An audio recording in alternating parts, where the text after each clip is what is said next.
आगे बढ़ेंगे। प्रवाल जी, आपके पास आना चाहूंगा। मानधाता विधानसभा सीट, कांग्रेस की टिकट पर नारायण सिंह पटेल चुनाव लड़े, 2018 में चुनाव जीते, लेकिन यही नारायण सिंह पटेल 2020 में 2019 में कांग्रेस छोड़कर भारतीय जनता पार्टी में शामिल हो जाते हैं और उसके बाद 2020 का जब उपचुनाव होता है तो ये भारतीय जनता पार्टी की टिकट पर चुनाव लड़ते हैं और जीत जाते हैं और कांग्रेस के उत्तम पाल सिंह जो हैं वो यहां दो उपचुनाव में हार जाते हैं। एक बार फिर नारायण पटेल वर्तमान विधायक और उत्तम पाल सिंह उपचुनाव में हारे हुए जो प्रत्याशी थे कांग्रेस के, वो एक बार फिर सामने हैं, क्योंकि 2020 के उपचुनाव में ये उत्तम पाल सिंह जरूर लड़े थे लेकिन हार गए थे और यहां पर नारायण पटेल जो हैं 21,991 वोटों की लीड से यहां पर जीते थे। 2018 का विधानसभा चुनाव कांग्रेस के टिकट पर लड़े लेकिन 2020 में भारतीय जनता पार्टी में शामिल हो गए थे। शिवराज सिंह चौहान के भरोसेमंद प्रत्याशी माने जाते हैं। कैसा समीकरण रहने वाला है यहां पर? देखिए, जिस तरह 2020 में जी तोड़फोड़ हुई जी और एक सरकार गिरी, दूसरी सरकार बनी, जी अमूमन इस चीज को लोगों ने पसंद नहीं किया। ये बात बिल्कुल सत्य है।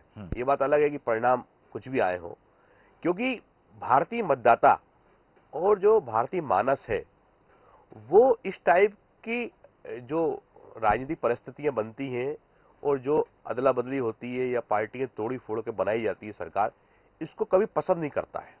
देखिए, आप 77 से अगर आप देखें, पुरानी देखें आप, पुरानी सम्मिलित सरकारें बनी तो उसके बाद लोगों ने अगली सरकार को 10-10 साल का मैंडेट दिया है। जी। ये भी हमारा इतिहास है। हाँ। तो इस बार क्या होगा, अभी बहुत जल्दी होगा, जल्दीबाजी होगी जी। अभी 15 दिन 16 दिन है जी। लेकिन मतदाता जो खामोशी, अपन बार बार बात कर रहे हैं अपन सब पूरी टीम, वो खामोशी इसी बात की है कि वो कह रहा है कि हमको तो 5 साल में एक बार मौका मिलता है जी। अपनी भड़ास निकालने का या अपनी बात करने का जी। तब हम तभी जाएंगे। अभी मैं आपको सूरज जी बताऊंगा एक बात। मैं अभी जो झाबुआ से रतलाम, रतलाम से मैं मंदसौर, ये तमाम दौरे करके 800 किलोमीटर की लगभग यात्रा करके आया हूं जी।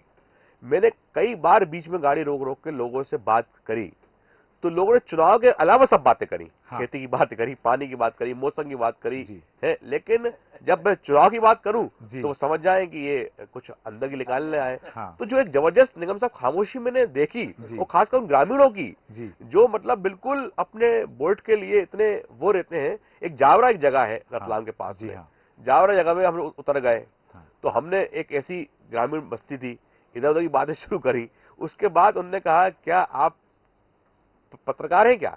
हमने कहा नहीं, हम पत्रकार नहीं, हम तो निकल रहे हैं।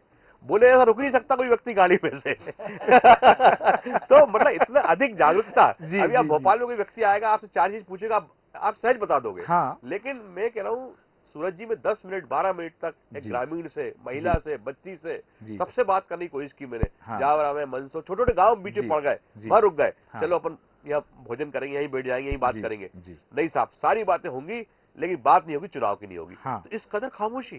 तो मुझे लगता है कि कहीं ना कहीं ये जो 2020 में जो दुर्घटना, राजनीतिक दुर्घटना हुई थी जी, उसकी कहीं पृष्ठभूमि बन रही है ये। बिल्कुल सही आपने कहा जी जी जी।